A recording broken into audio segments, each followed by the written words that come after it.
Em 1808, o Brasil, como todos conheciam até então, estava prestes a se transformar em uma das maiores potências comerciais e culturais da América do Sul.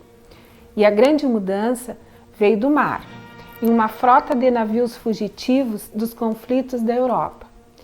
E é assim que começa o processo civilizatório brasileiro, aos modos europeus, e que cumpre papel fundamental para a história do patrimônio cultural do Brasil. Mas antes de compreender como a chegada do rei português Dom João VI ao Brasil mudou o destino do nosso país, é preciso entender como se deu a sua partida de Portugal. Em 1808, o imperador francês Napoleão Bonaparte já dominava grande parte do território europeu e ameaçava a soberania da coroa portuguesa. Dom João VI, que se negava a entregar sua coroa a Napoleão, aliou-se aos ingleses para garantir a fuga de Portugal. Antes que as tropas invasoras chegassem à capital portuguesa, Dom João reuniu às pressas a nobreza e alguns recursos para se mudar para o Brasil. É bom lembrar que o nosso país não passava de uma colônia, de onde Portugal somente extraía suas riquezas. Na pressa da fuga, muitos dos bens foram deixados e também muitas pessoas não puderam embarcar na viagem junto com o rei. Uma das cargas mais valiosas para Dom João, os livros da Biblioteca Real, cerca de 60 mil volumes, foi abandonada e deixada no porto. Depois de uma viagem de 54 dias, Dom João resolve desembarcar em Salvador, na Bahia, para fazer uma visita de cortesia.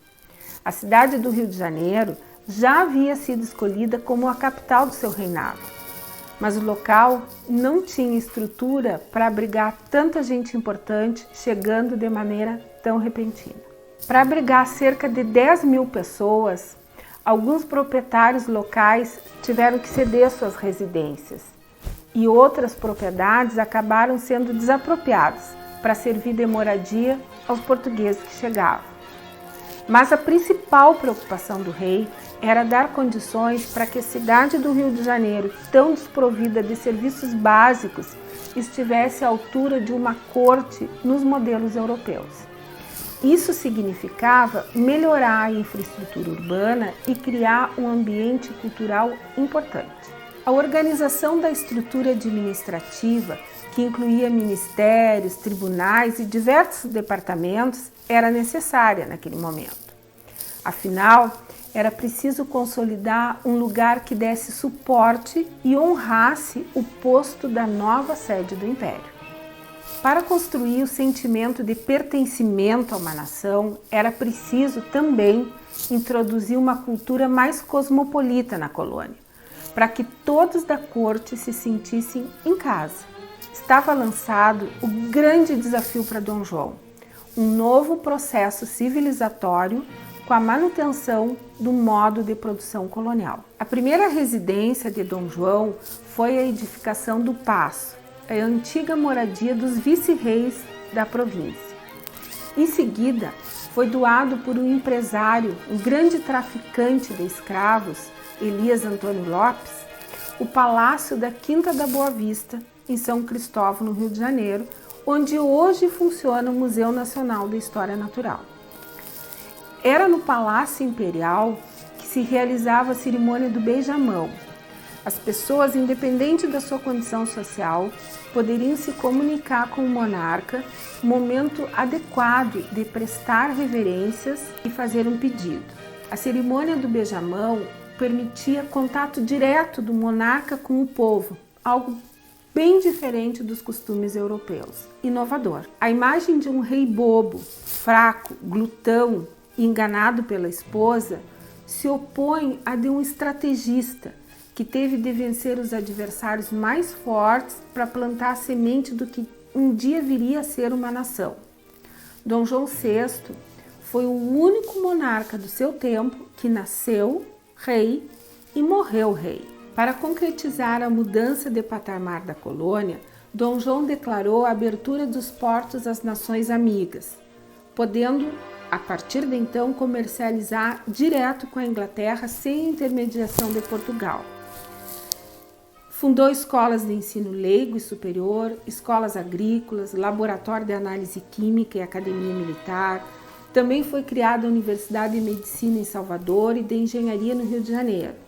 A fábrica de pólvora, grandes monumentos, muitos chafarizes, fontes, igrejas, o Jardim Botânico, a Academia Real de Belas Artes, o Banco do Brasil, a Biblioteca Real. Em 1815, o Brasil foi elevado à categoria de Reino Unido de Portugal e Algarves e passou a ser a sede da monarquia portuguesa.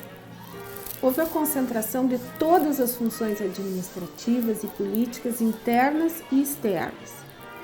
A distribuição de cargos da nova administração fundamentou-se através de interesses particulares, de apadrinhamento e de nepotismo, o que desencadeou a ocupação dos cargos preferencialmente pelos portugueses.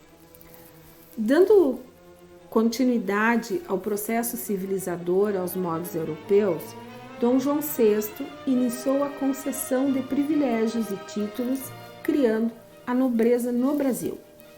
Para estabelecer uma cultura cosmopolita, Dom João chamou a Missão Artística Francesa, que tinha o objetivo de cultivar e divulgar os conhecimentos úteis ao desenvolvimento da agricultura, do comércio e da indústria. A Missão Artística Francesa foi importante por deixar registrado de forma organizada e sistematizada o cotidiano de vários lugares do Brasil, principalmente do Rio de Janeiro, através da impressão dos viajantes e das pinturas de telas. Começam então a circular os primeiros jornais, como a Gazeta do Rio de Janeiro em 1808, o Patriota em 1813. Neste mesmo ano, inaugurava-se o Real Teatro de São João, com acomodação para 1.020 pessoas na plateia e mais 112 camarotes. Em 1818 foi criado o Museu Nacional. O objetivo era incentivar novos estudos na área de botânica e zoologia. Ainda sem arquivos históricos, ele foi aberto no centro do Rio de Janeiro com uma pequena coleção doada por Dom João. Atualmente, ele ocupa o Palácio da Quinta da Boa Vista e, como museu universitário, tem perfil acadêmico e científico. As suas exposições resultam da história da instituição e da excelência de suas atividades de pesquisa e ensino, cumprindo a finalidade de produção e disseminação do conhecimento nas áreas de ciências naturais e ciências antropológicas. O Museu Nacional pegou fogo na noite de 2 de setembro de 2018.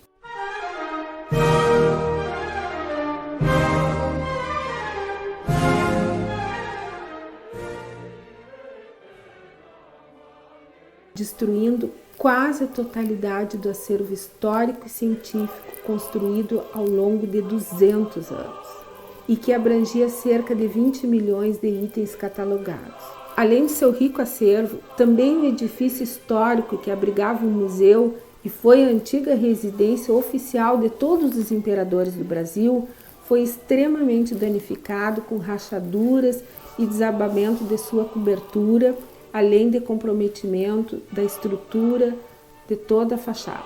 E foi assim, com a vinda da família real para o Brasil, que efetivamente inicia o processo civilizatório brasileiro, proporcionando às pessoas o sentimento de pertencimento e de identidade, como início de nação.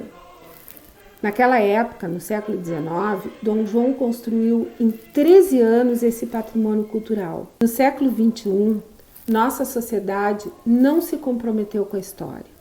E é por isso que as políticas públicas de preservação do patrimônio devem existir, valorizando o ambiente em sentido amplo, as diversidades culturais e as identidades.